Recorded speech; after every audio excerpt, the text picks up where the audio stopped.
ओम नमः शिवाय। नमस्कार दोस्तों, आपके अपने चैनल प्योरिटी ऑफ लाइफ में मैं नीलम शुक्ला आपका बहुत बहुत स्वागत करती हूँ। कार्तिक मास को सबसे उत्तम मास माना गया है।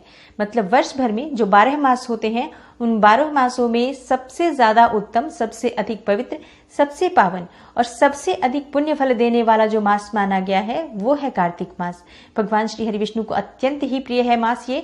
और ऐसा माना जाता है शास्त्रों के अनुसार कि जो हम वर्ष भर में जितना भी जप तप इत्यादि करते हैं, मंत्रों का जप करें या पवित्र नदियों में स्नान करते हैं, दान करते हैं, मतलब कितनी भी तपस्या, कितने भी पुण्य फल जो हम वर्ष भर में अर्जित करते हैं, उनसे कहीं अधिक पुण्य फल मात्र कार्तिक मास में भगवान श्री हरि विष्णु के पूजन से, ब्रह्म मुहूर्त में उठकर गंगा जल में स्नान करने से या तुलसी पूजन से, शालिग्राम के पूजन से प्राप्त हो जाता है।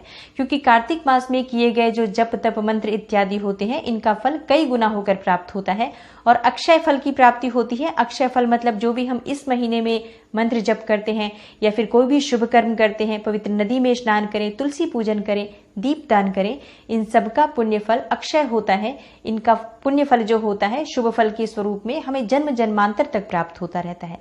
और किसी भी प्रकार की कोई कामना हो, अगर कार्तिक मास में आप कोई भी एक नियम धारण करके भगवान श्री हरि विष्णु का पूजन करते हैं तो ये कोई भी आपकी कामना हो बहुत शीघ्र पूर्ण हो जाती है। क्योंकि शीघ्र ही फल देने वाला जो मास माना गया है वो कार्तिक मास माना गया है। तो इस महीने में भक्त अपनी इच्छा, अपनी सामर्थ्य के अनुसार जितना वो कर सकते हैं उतना वो नियम लेते हैं। और कई प्रकार के नियम होते हैं इस मास में, जैसे दीप दान करना, पीपल पूजन करना, तुलसी का पूजन करना, कार्तिक महात्म्य सुनना, विष्णु सहस्त्र नाम का पाठ करना और अन्य भी बहुत सारे नियम हैं जिस पर मैं आगे आपको वीडियो दे दूंगी। और इन नियमों में से जितना भी अधिक से अधिक नियम आप पालन कर पाते हैं उतना अधिक आपको पुण्य फल भी प्राप्त होता है। तो साधक अपनी इच्छा के अनुसार, अपनी शारीरिक क्षमता के अनुसार नियम लेते हैं और पूरे महीने कार्तिक मास में उस नियम का पालन करते हैं। फिर पूर्णिमा पर उन सभी नियमों का उद्यापन भी करते हैं। तो बहुत महत्वपूर्ण होता है ये मास।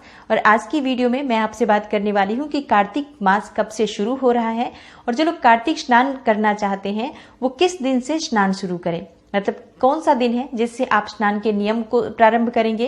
कार्तिक मास के जितने भी नियम होते हैं आपको उसी दिन से प्रारंभ करना होता है। और कब समापन हो रहा है इन नियमों का, यानी कि कार्तिक मास की पूर्णिमा कब होगी, इस बारे में भी बात करेंगे। और इसके अलावा आप लोगों के बहुत सारे प्रश्न आए हुए हैं महिलाओं के मुश्किल दिनों से जुड़े हुए कि किस प्रकार से हम इन दिनों में कार्तिक मास के नियमों का पालन करें। कि कार्तिक मास में अगर हम स्नान करते हैं तो क्या हम इस समय में भी स्नान कर सकते हैं, और अगर स्नान करते हैं जैसे कि पूरे महीने में हम गंगा जल डालकर स्नान करते हैं तो क्या पीरियड्स में भी हम गंगा जल डालकर स्नान कर सकते हैं। इसके अलावा अगला जो प्रश्न है आपका कि क्या पीरियड्स में भी हम कार्तिक स्नान करें तो उसका फल हमें प्राप्त होगा। और किस प्रकार से हम दीप दान करें, अगर हम स्नान करते हैं तो दीप दान किस प्रकार से करें, तुलसी पूजन किस प्रकार से करें, पीपल का पूजन अगर हम करते हैं या फिर कथा महात्म्य जो हम पढ़ रहे हैं, भगवत गीता का पाठ कर रहे हैं, मतलब अलग अलग नियम आपने ले रखे हैं। और विशेषकर दान किस प्रकार से करें, अगर हम प्रतिदिन के दान का नियम ले रखे हैं तो उस नियम को हम कैसे पालन करें, तो नियम खंडित ना हो इसके लिए हम क्या करें। तो ये समस्त जानकारी आज की वीडियो में आपको देने वाली हूँ। वीडियो को पूरा जरूर देखिए और अगर आपको आज की वीडियो अच्छी लगे तो लाइक भी जरूर कर दीजिए और शेयर तो जरूर कीजिए फैमिली फ्रेंड्स के साथ। चैनल पर पहली बार आए हैं और अगर अभी तक आपने मेरे चैनल को सब्सक्राइब नहीं किया है तो अगर आपको आज की वीडियो अच्छी लगे तो चैनल को सब्सक्राइब जरूर कर लीजिए, बेल बटन को भी प्रेस कर लीजिए। इससे ये होगा कि इस चैनल पर अपलोड होने वाली जो नई वीडियोस हैं उनकी नोटिफिकेशन आपको सही समय पर प्राप्त हो जाएगी। दोस्तों, सबसे पहले बात करते हैं कि कार्तिक मास कब से शुरू हो रहा है और स्नान हमें कब से करना है। मतलब कार्तिक स्नान का अगर नियम ले रहे हैं आप तो किस दिन से आप स्नान करेंगे। देखिए, कार्तिक मास शुरू हो रहा है 20 अक्टूबर की शाम को 8:26 से प्रतिपदा तिथि प्रारंभ हो जाएगी कार्तिक मास की। और तब तक पूर्णिमा तिथि है, मतलब शरद पूर्णिमा जो है वो 19 अक्टूबर की शाम को 7 बजे से शुरू होकर और 20 अक्टूबर की रात्रि में 8:26 तक रहेगी। तो पूर्णिमा तिथि से ही कार्तिक मास का स्नान प्रारंभ होता है। देखिए, स्नान भी कई लोग क्या करते हैं कि आश्विन मास की एकादशी से शुरू करते हैं, कि जैसे आश्विन मास की शुक्ल पक्ष की एकादशी है उस दिन से स्नान का प्रारंभ करते हैं। कार्तिक मास के नियम वो लोग उसी दिन से प्रारंभ कर देते हैं। और इसके बाद कार्तिक मास में जो पूर्णिमा होती है देव उठनी एकादशी होती है, उस दिन तक वो नियम पालन करते हैं, मतलब एकादशी से एकादशी तक। और कई लोग पूर्णिमा से प्रारंभ करते हैं, तो आश्विन मास की जो पूर्णिमा होती है उस दिन से वो शुरू करते हैं स्नान, और कार्तिक मास की पूर्णिमा तक वो स्नान करते हैं। तो कई लोग जो एकादशी से स्नान शुरू करते हैं, आश्विन मास की एकादशी से, उन्होंने नियम प्रारंभ कर दिया होगा। और जो लोग पूर्णिमा से प्रारंभ करेंगे नियम, उनके लिए बता दूं 20 अक्टूबर में आप स्नान करेंगे। कार्तिक पूर्णिमा का पहला स्नान जो होगा वो 20 अक्टूबर से प्रारंभ होगा, और इसके साथ ही कार्तिक मास की जो पूर्णिमा है वो 19 नवंबर को है।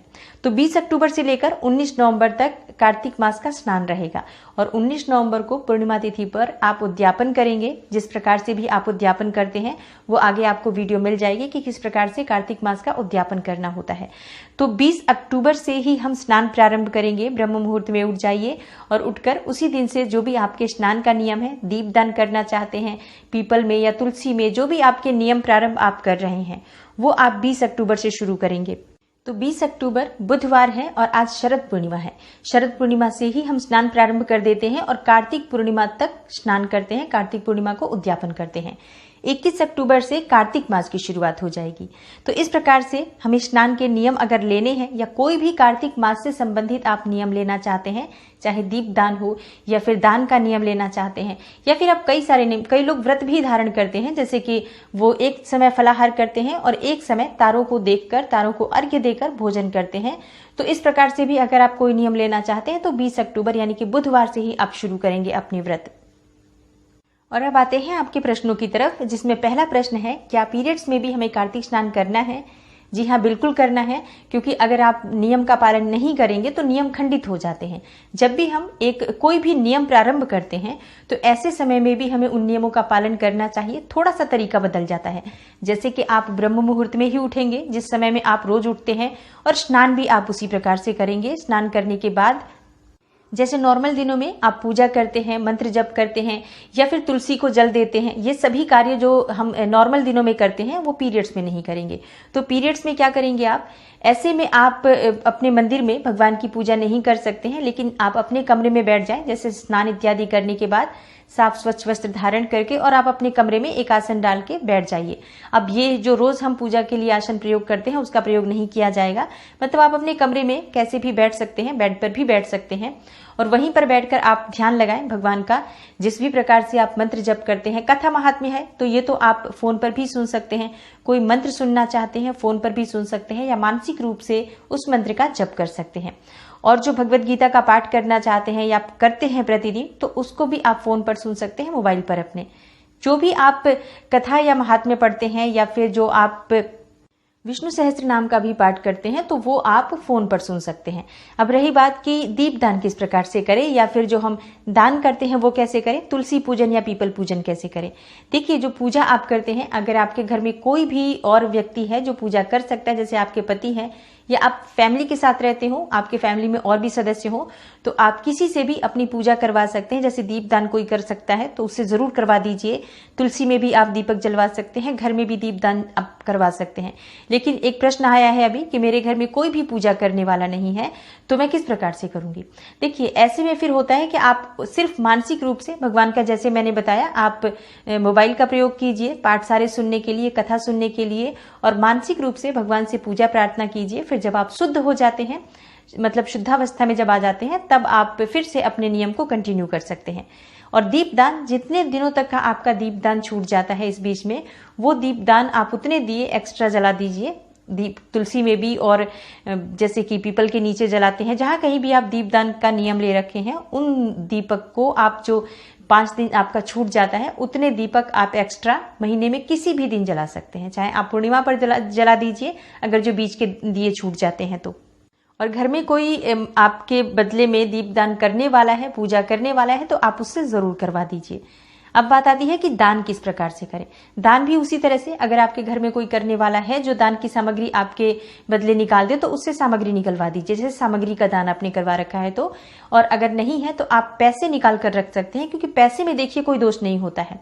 अन्न हम अपने हाथ से नहीं छू सकते हैं, कोई भी वस्तु हम अपने हाथ से अगर छूते हैं उस अवस्था में तो वो शुद्ध नहीं मानी जाती है, पवित्र नहीं मानी जाती है। तो इसलिए आप दान नहीं दें, क्योंकि वो दान फिर मान्य नहीं होता है। हम अपने हाथ से अगर कोई दान देते हैं तो उस दान का कोई मतलब नहीं होता है। तो हाथ से कोई वस्तु उठाकर किसी के लिए ना निकाल के रखें।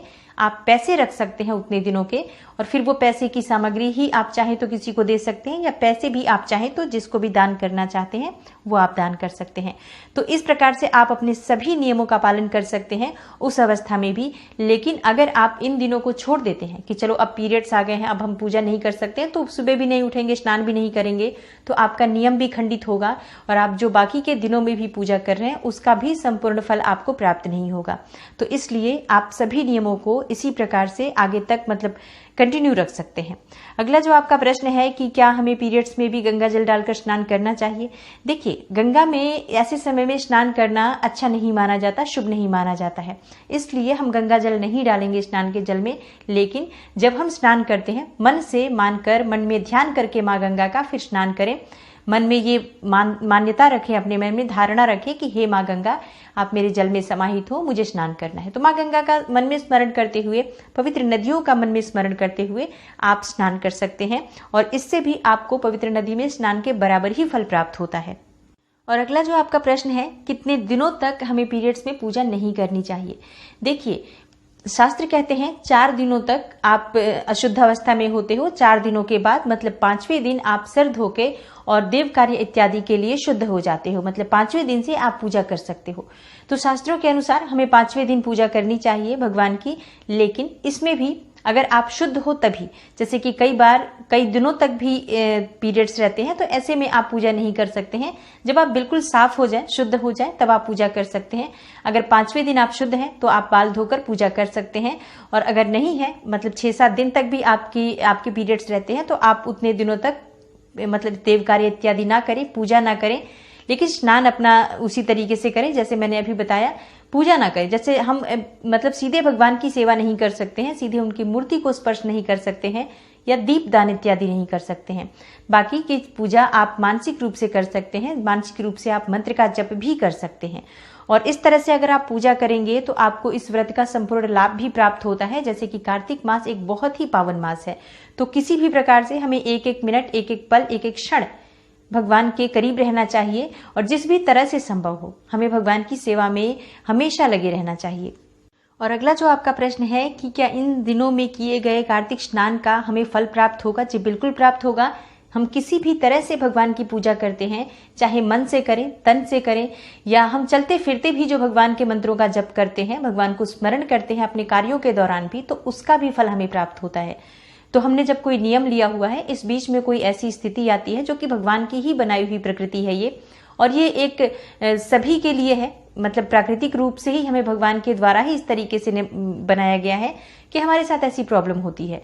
तो हम ये 5 दिन अगर भगवान की सेवा में सीधे शामिल नहीं हो पाते हैं, उनको स्पर्श नहीं कर पाते हैं, मन से भी स्मरण करते हैं और सभी नियमों का पालन करते हैं बिना खंडित किए, तो निश्चित ही हमें इसका लाभ प्राप्त होता है। तो मन में किसी भी प्रकार का कोई संशय न रखकर सिर्फ भगवान की सेवा में रहें और निष्काम भाव से सेवा करें। किसी भी प्रकार की कोई कामना ना हो, सिर्फ भगवान श्री हरि विष्णु की कृपा चाहिए, सिर्फ भगवान श्री हरि विष्णु प्रसन्न हो, इस तरह से मन में कामना रखते हुए उनकी सेवा करें तो आपकी भी समस्त कामनाएं पूर्ण होती हैं। अगर हम कोई चीज मांगते हैं तो भगवान से कितना मांग लेंगे, बहुत छोटी सी हमारी दुनिया है, बहुत छोटा सा हम कुछ मांगते हैं, लेकिन जब भगवान खुद प्रसन्न होकर देते हैं तो हमें अंदाजा भी नहीं होता जितना हमें प्राप्त हो जाता है। तो निष्काम भाव से भगवान की सेवा में रहें, ठाकुर जी की सेवा करें, कान्हा जी हैं तो कान्हा जी की सेवा कीजिए, भगवान श्री हरि विष्णु के नाम का, मंत्र का, जप का स्मरण करते रहें, मन ही मन जितना हो सके करें। बहुत शीघ्र आपकी समस्त कामनाएं भी पूर्ण होती हैं और ये महीना तो मोक्ष का द्वार माना जाता है, मोक्ष तक की प्राप्ति हो जाती है कार्तिक मास में भगवान श्री हरि की सेवा से। तो फिर हम भौतिक सुख सुविधाओं के पीछे भाग रहे हैं कि हमें इतना भी प्राप्त नहीं होगा, नहीं, सब कुछ पूर्ण हो जाता है। हम भगवान पर भरोसा रखकर पूर्ण मन से, सच्चे मन से, श्रद्धा भाव से उनकी सेवा करते हैं। तो आशा करती हूँ आज की वीडियो से आपको लाभ अवश्य होगा। और हाँ, एक और बार बता दूं, 20 अक्टूबर बुधवार से शरद पूर्णिमा से कार्तिक स्नान शुरू हो रहा है और 19 नवंबर कार्तिक पूर्णिमा तक ये स्नान रहेगा। तो इसी प्रकार से हमें स्नान के नियम लेने हैं, जितना हमसे सामर्थ्य हो उतने नियम ही हमें प्रारंभ करने चाहिए और उनका बिना किसी खंडन के निर्वाह भी करना चाहिए।